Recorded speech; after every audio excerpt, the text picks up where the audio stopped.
Thank you. Senator Kennedy. Thank you, Mr. Chairman. Judge, congratulations.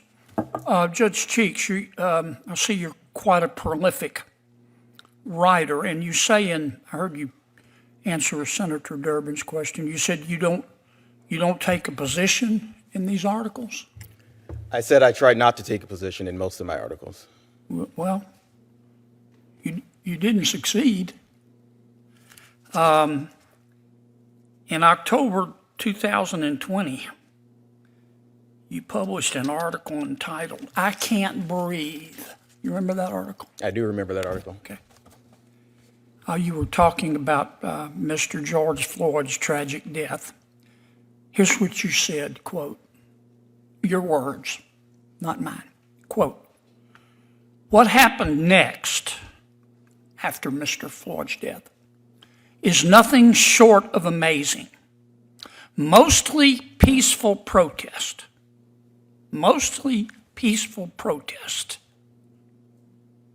broke out almost immediately in Minneapolis, and the use of excessive force by police officers became the villain in a sea of protesters," end quote. Did I read that accurately? That sounds correct, yes, Senator. All right, and then in October of 2019, you wrote an article entitled "Raising Responsibility, a Concerned Parent's Perspective." You remember that? I do remember that, yes. Did you take a position in that article? I recall my position being talking about how am I going to address issues with my So children. you did take positions, unlike what you told Senator Durbin. What I told Senator Durbin that I try not to take positions. Okay. Well, I want to read you from your article. Quote, your words, not mine. "Needless to say, I have a guarded opinion about the police. How do I teach my sons to respect them and fear them at the same time? There can be no question that police officers have some of these same internal or external biases." Let me repeat that. There can be no question that police officers, not some, all police officers have some of these same internal or external biases described above. Do some of them view black males differently than others? I think so. Sounds like a position to me. Do some think black males are more dangerous than others? I think so. Did I read that correctly? Yes, you read that correctly. All right, now, and then in May of 2019, you remember writing an article for a publication, the title of the article, the title of your article in which you say you didn't take a position was called "The Federal Dungeon Part 2, Court Proceedings." You remember that? I do. Okay. And you were talking about, it was then under President Trump, not President Biden, the Department of Justice then had a zero tolerance for illegal entry into the United States, because that, of course, is the law. And this is what you said about that.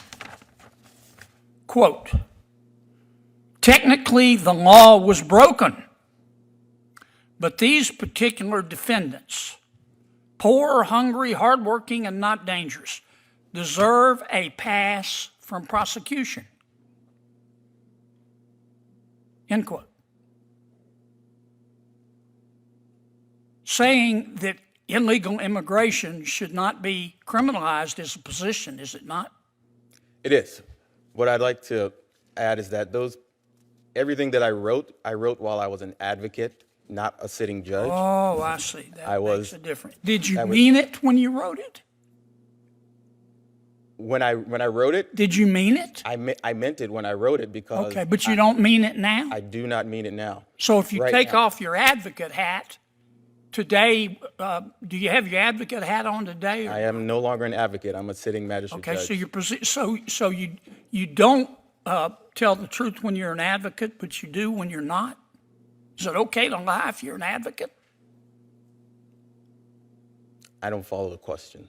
I think it's pretty clear, and I think you follow it. You've taken a lot of radical positions, Judge. And you can't make this cat walk backwards. Now, you can't make this cat walk backwards. I have one question for our second judge here. Judge, you remember a couple of years ago going on a broadcast called Visible Voices Podcast? I do, Senator. All right.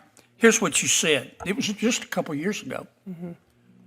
So we're not talking way back in law school or anything. We're talking about a couple of years. You'd been on the bench how long? 8 years then? I've been on the bench almost 10. Yeah. Well, but when you said this in front of God and country, you'd been on the bench 8. You said it in January 31, 2022. Here's what you said, quote, "I think that COVID has brought a lot of these issues to bear, especially in the legal profession, where I tell a lot of people all the time, we, the people, never included people of color or women. When you have an institution that is set up by property-owning white men for 200 years or so, it wasn't geared towards thinking about what would be the best work schedule or how we could really incorporate women with children in this field. So it's been a challenge that COVID was exacerbated." End quote. Did I read that correctly? Yes, Senator, you did. And then you go on later in the podcast to call for quotas based on gender, don't you?